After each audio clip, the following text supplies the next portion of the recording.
भगवन तेरी आराधना, भगवन तेरी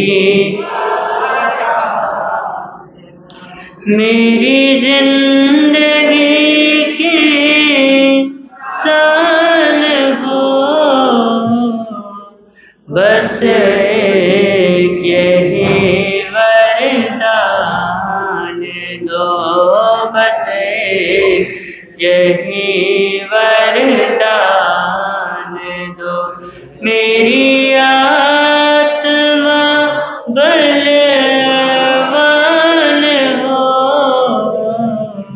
भगवन तेरी आराधना, भगवन तेरी आराधना।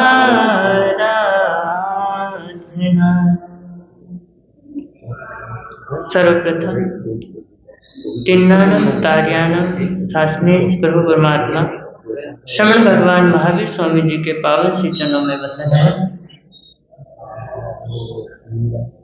आचार्य सम्राट ध्यान योगी डॉक्टर परम पूज्य भगवान श्री शिव मुनि जी महाराज साहब, जिन शासन गौरव उपप्रवर्तक परम पूज्य गुरुदेव श्री राम कुमार जी महाराज साहब, संगौरव उपप्रवर्तक परम पूज्य गुरुदेव श्री प्रेम सुख जी महाराज साहब, इन तीनों गुरु भगवंतों के पावन श्री चरणों में वंदन नमन।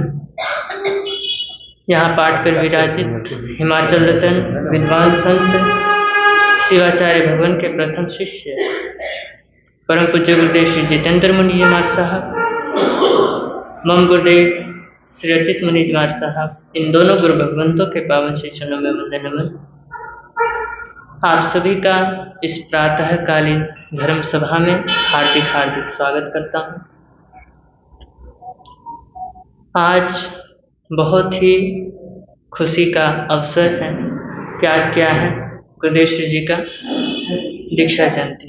वैसे है तो कल, लेकिन मना आज रहे हैं। तो गुरुदेव श्री जी के विषय में कुछ कहूँ उससे पूर्व भजन की कुछ पंक्तियां हैं, हम सभी मिलकर के गुनगुनाएंगे।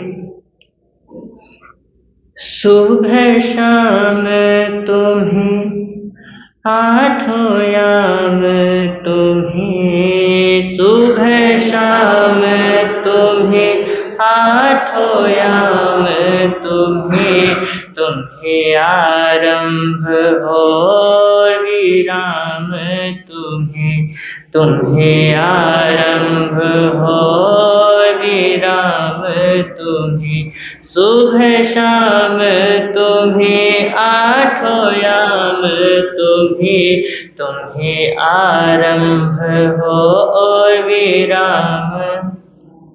मेरे राम तुम्हें, मेरे श्याम तुम्हें, मेरे राम तुम्हें, मेरे श्याम तुम्हें, मन जहाँ घूमे पावन वो धाम तुम्हें, मन जहाँ घूमे पावन वो धाम तुम्हें, चलते चलते थके जो कदम राहों में, चलते चलते थके जो कदम, पेड़ की छाह का हो आराम तुम्हें, पेड़ की छाह का हो आराम तुम्हें, मेरे राम तुम्हें, मेरे श्याम तुम्हें, मेरे राम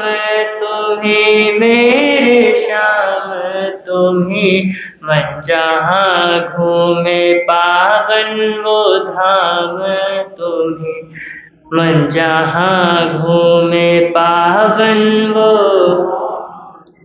प्राण प्रण से निभाते दिए जो वचन, प्राण प्रण से निभाते दिए जो वचन, इस सदा में तुम्हारी झलक राम की, इस सदा में तुम्हारी झलक राम की, प्राण प्राण प्रण से दिए जो वचन आपने, इस सदा में तुम्हारी झलक राम की, इस सदा में तुम्हारी झलक राम की।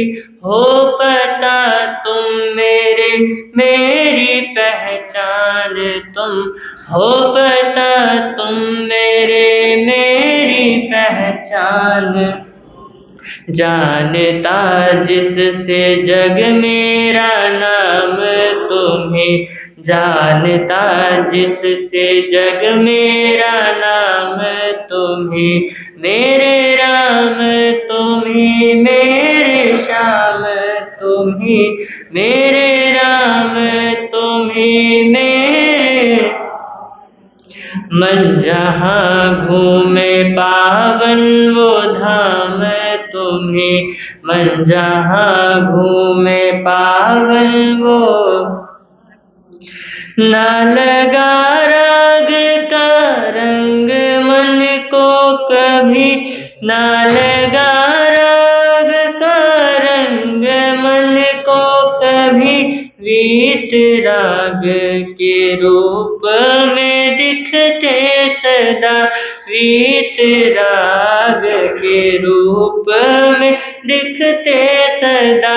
ना लगा राग का रंग मन को कभी, वीत राग के रूप में दिखते सदा, वीत राग के रूप में दिखते सदा। गुरुवर नैनों में है स्वर्ग मेरा, गुरुवर नैनों में है स्वर्ग मेरा। मेरी सुबह तुम हो, मेरी शाम तुम ही, मेरी सुबह हो मेरी और शाम तुम ही। मेरे राम तुम ही, मेरे श्याम तुम ही। मन जहाँ घूमे पावन वो धाम तुम ही। चलते चलते थके जो कदम राहों में, चलते चलते थके जो कदम राहों में। पेड़ की छाह का हो आराम तुम्हें, पेड़ की छाह का हो आराम तुम्हें।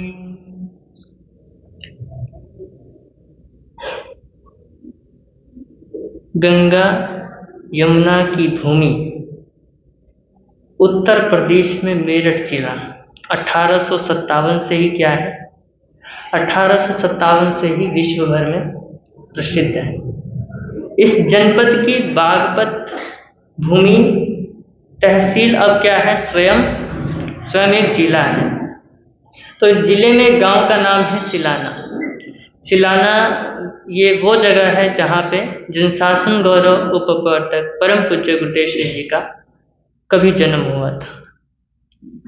तो वहीं पे राम मुनि चमार साहब के एक भाई हुए मोहर सिंह जी, और मोहर सिंह जी की धर्मपत्नी का नाम क्या था, प्रसन्नी देवी। तो उनके दो पुत्र पहले ही थे, पहले का नाम सतपाल, दूसरे का महिपाल। तो 1978 में 14 मार्च को क्या होता है, एक बालक का जन्म होता है जिसका नाम रखा जाता है वीरपाल। अब बचपन से ही क्या है, धर्म के संस्कार बच्चे को दिए जा रहे हैं। अब जैसे जैसे धर्म के संस्कार दे रहे हैं तो स्वाभाविक ही है बच्चा क्या होगा, बच्चा उतना ही समझदार होता है।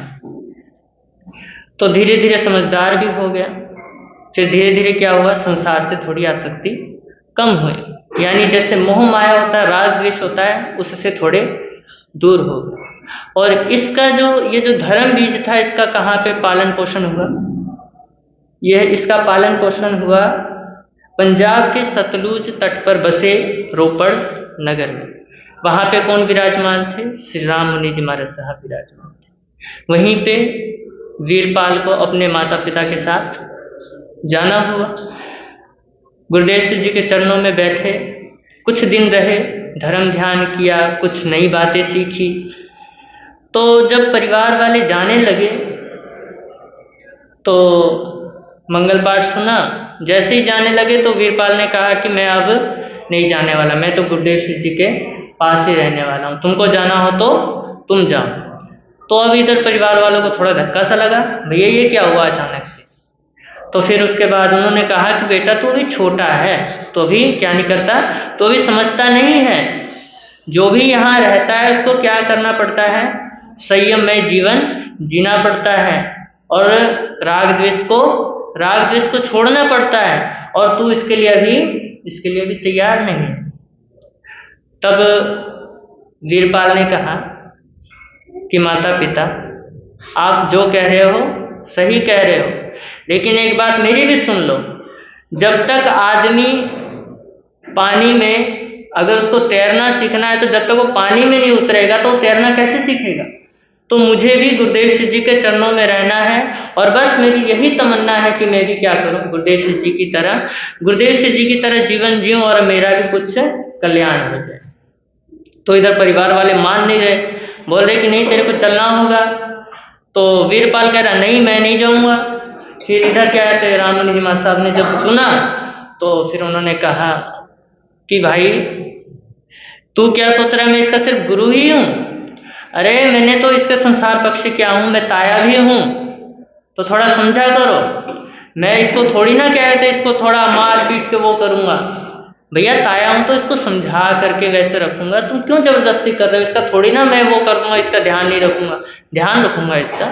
तुम इसके साथ जबरदस्ती मत करो, जब इसका मन है इसका रहने का तो तुम क्यों जबरदस्ती कर रहे हो? तो अगर इसका मन नहीं लगेगा तो क्या हो जाएगा, वापस घर चला जाएगा। तो परिवार वाले ने जब ये बात सुनी, परिवार वालों ने, तो उन्होंने कहा ठीक है गुरुदेव जैसी आपकी आज्ञा। तो वहीं पे उन्होंने क्या कर दिया, वहीं पे चरणों में समर्पित कर दिया। तो वीरपाल रहने लगा। अब धीरे धीरे समय गुजरा। तो शुरुआती जो शिक्षा होती है लौकिक शिक्षा, वो गुरुदेव श्री जी की एक भक्तन है, अभी भी हैं। वो एक बार आए थे यहाँ पे दोपहर के टाइम। उनका नाम है सुश्री श्री शीला जी। उन्होंने लौकिक शिक्षा दी। और लौकिक शिक्षा के साथ जैसे जैसे बुद्धि विकास हुआ, यानी जैसे जैसे धर्म का ज्ञान हुआ, जैसे जैसे चेतना जागी, धीरे धीरे समझ बढ़ी, तो श्री RAS दिल्ली वाले, मधुबन वाले श्री राम कुमार जी, उनसे क्या किया, शास्त्रों का अध्ययन किया। फिर कुछ समय बीता तो 27 नवंबर और 1995 में नालागढ़ में दीक्षा हुई थी।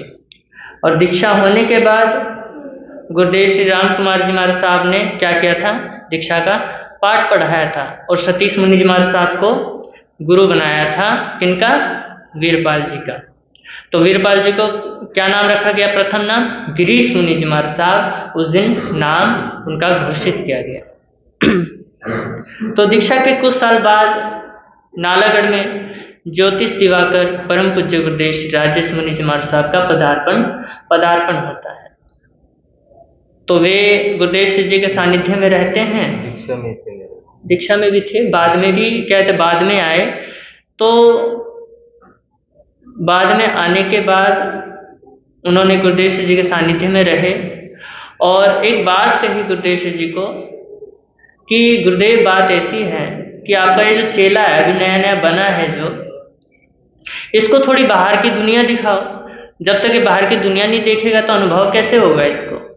नई नई जगह जाएगा तो क्या करेगा, अनुभव इकट्ठा करेगा, नई नई चीजें देखेगा, नई नई बातें सीखेगा। तो गुरुदेव श्री जी ने कहा कि देख भाई, बात ऐसी है कि मैं हो गया हूँ अब बुढ़ा, अब मैं चलने फिरने वाला नहीं रहा था। जवानी की बात अलग है कि कहीं भी घूमो फिरो, लेकिन अब मैं उस हालात में नहीं हूँ और मेरे से चला नहीं जाता। तो बात जैसे गुरुदेव श्री जी ने ये कही, तो फिर उसके बाद गुरुदेव ने सोच विचार के कहा कि क्यों ना इसको आप ही साथ में ले जाओ। सेवा वगैरह करता रहेगा आपका, और स्वाध्याय अध्ययन करता रहेगा, और साथ में नई नई चीज़ें सीखता रहेगा। तो गुरुदेव श्री जी ने कह दिया राजेश मुनि जी महाराज साहब ने कि जैसी आपकी आज्ञा। अब जब उनका विहार करने का टाइम आया तो उन्होंने कहा कि गिरीश मुनि चल अब मेरे साथ। तो गिरीश मुनि जी को पता तो था, लेकिन फिर अब गुरुदेव श्री जी से आज्ञा लेने बोले कि गुरुदेव आप मेरे को अलग क्यों कर रहे हो। तो गुरुदेव ने कहा कि बेटा बात ऐसी है कि तू यहाँ पे कब तक रहेगा, थोड़ा घूमेगा फिरेगा तभी तो कुछ सीखेगा, इधर उधर जाएगा, अनुभव बढ़ाएगा। तो उन्होंने कहा कि ठीक है गुरुदेव जैसी आपकी आज्ञा। अब गुरुदेव की आज्ञा थी, उल्लंघन तो किया नहीं जा सकता। तो फिर उसके बाद जैसे ही अलग होने लगे तो गिरीश मुनि के आंखों में क्या आ गए, आंसू आ गए कि मैं क्या हो रहा हूँ, अब इतने सालों तक गुरुदेव के साथ रहा, अब मैं क्या हो रहा हूँ, अलग हो रहा हूँ। तो अब गुरुदेव की आज्ञा थी, मना कर नहीं सकते थे, तो चल पड़े। राजेश मुनि जी महाराज साहब धीरे धीरे अध्ययन कराने लगे। लेकिन जब वो जा रहे थे तो राम मुनि जी महाराज साहब ने एक बात कही गिरीश मुनि जी को बुला करके कि बेटा तू जिसके साथ जा रहा है इनको भी तू आज से क्या कहेगा, ये भी तेरे आज से गुरु हैं, इनको गुरु के समान क्या देना है, सम्मान देना है। इनके गुरु के समान क्या करनी है, भक्ति करनी है। इनकी कभी भी आज्ञा का उल्लंघन नहीं करना है, ये जो कहेंगे तुम्हें वही करना है। तब से गुरुदेव श्री जी के क्या है, दो गुरु हैं, एक तो दीक्षा देने वाले दीक्षा गुरु और एक शिक्षा गुरु। तो गुरुदेव ने कहा जैसे आप क्या करें। तो कुछ समय बीते तो राजेश मुनि जी महाराज साहब पढ़ाने लगे और गिरीश मुनि जी पढ़ने लगे, और धीरे धीरे समय गुजर गया।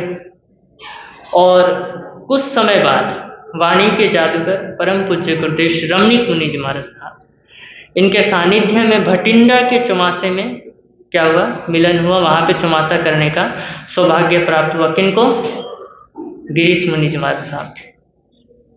तो वहाँ पे एक बाल शिविर लगा करती थी, बाल शिविर लगा करती थी। तो वहाँ पे बहुत से बच्चे आते थे, 200-300 के आसपास सीखने के लिए मेरठ में। तो वहाँ पे गुरुदेव श्री जी को एक नाम पसंद आ गया। एक बच्चे का नाम था रचित। तो उन्होंने गुरुदेव श्री जी के चरणों में विनती रखी कि गुरुदेव श्री जी मुझे एक नाम पसंद आया है रचित, तो मेरा क्या कर दो, आप नाम चेंज कर दो, मेरा नाम क्या रख दो, रचित रख दो। तो अब जैसे ही ये बात सुनी तो गुरुदेव श्री जी ने कहा कोई दिक्कत की बात नहीं, मैं क्या कर देता हूँ, बदल तो दूंगा लेकिन अभी नहीं। कब, जब तेरी दीक्षा दिन आएगा, क्योंकि उस दिन क्या होगा, लोग आएंगे तो लोगों को पता तो चले भैया नाम बदल गया इसका, तो उस दिन तेरा नाम, उस दिन नाम बदल देंगे। तो गुरुदेव ने कहा कि ठीक है। तो अब दीक्षा दिन का अवसर आया तो उस दिन क्या नाम रख दिया गया, उसी दिन श्री रचित मुनि जी महाराज साहब का नामकरण कर दिया गया। तो गुरुदेव श्री जी रमणीक मुनि जी महाराज साहब से गुरुदेव ने बहुत ही ज्ञान का खजाना पाया, बहुत ही लाड़ प्यार पाया, स्नेह पाया। तो जिन आपकी योग्यता यानी गुरुदेव श्री जी की योग्यता, जिन शासन के प्रति समर्पणता और जिन शासन की अपार सेवा को देखते हुए गुरुदेव श्री जी को मधुर वक्ता, प्रखर वक्ता, सेवा श्रवण, इस प्रकार कई पदवियों से अलंकृत किया गया है। तो आपका मिलनसार हंसमुख चेहरा, तत्व जिज्ञासा जानने, समझने और समझाने का जो तरीका है वो क्या है, प्रशंसनीय है। गुरुदेव श्री रचित मुनि जी महाराज साहब जहाँ जहाँ भी गए वहीं पे क्या किया, इन्होंने अपने व्यक्तित्व का छाप छोड़ा है, और यहाँ पे भी यमुनानगर में छोड़ी ही है। तो मुझे जैसे व्यक्ति का भी गुरुदेव श्री जी ने क्या किया, मुझे जैसे व्यक्ति का भी जीवन गुरुदेव श्री जी ने संवारा है। क्योंकि जब से मैं गुरुदेव के पास आया हूँ तब से ही देखता हूँ, मैं अगर पढ़ने बैठ जाऊँ तो गुरुदेव श्री जी बोलते हैं कि पढ़ता ही रहियो, उठ मत जाइए यहाँ से। मैं पढ़ता रहूँगा। फिर जैसे 1 मिनट के लिए थोड़ा इधर उधर हुआ, तेरे को कहा था ना मैं पढ़ने के लिए, पढ़ क्यों नहीं रहा? फिर मैं पढ़ने बैठ जाता। अगर मैं थोड़ा सा काम करने लग जाऊं, तेरा काम नहीं है ये, तू खुद कहते तू पढ़ाई कर, बस पढ़ाई के लिए गुरुदेव श्री जी फोकस करते कि मेरा चेला क्या करे, पढ़ाई करे। मेरे को काम करने के लिए मना ही करते हैं कि भैया तू काम मत कर, काम का टेंशन छोड़, काम मैं कर लूंगा, तू क्या कर, तू पढ़ाई कर, तेरे कपड़े भी मैं धो दूंगा, कोई टेंशन लेने की जरूरत नहीं है। यहाँ तक कि गुरुदेव श्री जी इतना ध्यान रखते हैं। कई बार तो पढ़ाई बीच में रह जाए ना, तो गुरुदेव श्री जी तो गोत्री को जाने के लिए भी नहीं देते, बोलते कि मैं जाऊंगा गोत्री को, तू क्या कर, तू पढ़ाई कर। तो गुरुदेव श्री जी इतना ध्यान रखते हैं। तो मैं बस इतना ही कहना चाहूंगा कि विचार दिया आपने, आचार दिया आपने, विचार दिया आपने, आचार दिया आपने, प्यार दिया आपने, आधार दिया आपने। अनंत अनंत उपकार है गुरुदेव श्री जी आपका, अनंत अनंत उपकार है गुरुदेव श्री जी आपका। अनगढ़ जीवन को संवार दिया आपने, अनगढ़ जीवन को संवार दिया। अंत में मैं बस इतना ही कहना चाहूंगा, आप जैसे गुरुदेव को पाकर मैं क्या हो गया हूँ, धन्य हो गया। और आपके दीक्षा दिन के शुभ अवसर पर मेरी बस यही भावना है कि आप दीर्घायु हों, शतायु हों और जिन शासन की सेवा करते रहे, आपके संयम जीवन का क्या हो, संयम जीवन का मार्ग प्रशस्त हो और आपका मार्गदर्शन हमें मिलता रहे। यही शुभ मंगल भावना के साथ ओम शांति।